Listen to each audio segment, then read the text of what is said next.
سویس لخوا د پښتنو کډوالو د شړلو اوازه د امر الله صالح او فدایي غبرګون وايي پښتانه طالبان نه بلکې قربانیان دي. جزئیات هم دلته وګورئ او چینل هم سبسکرایب کړئ. د جمهوریت نظام لومړی مرستیال امر الله صالح وايي ټول پښتانه طالبان نه دي او نه هم د طالبانو د ناپوهۍ او تعصب د دوام ملاتړ کوي. صالح د طالبانو پر وړاندې د پښتنو قربانۍ نه هېرېدونکې یادې کړې دي او ټینګار یې کړی چې له هېوادونو د قومیت پر بنسټ د افغانانو ایستل ناسم او له ټولو اصولو خلاف عمل دی. په تازه مورد کې د سویس هیواد یو شمېر داخلي اسنادو په ډاګه کړې ده چې پریکړه کوي له دغه هیواد د پښتانه کډوال او پناه غوښتونکي طالبانو سره د قومیت او د دوی تر چتر لاندې افغانستان کې د کم ګواښ له امله وباسي.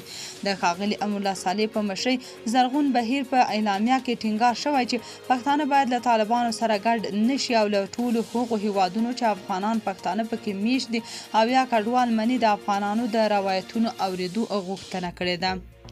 نوموړي اندېښنه څرګنده کړې چې د قومیت پر اساس د کډوالو ایستل به طالبانو ته د پښتنو د سیاسي استازولۍ اعتبار ورکړي چې د افغانانو د برخلیک په تړاو به هیوادونو سره خبرې کوي.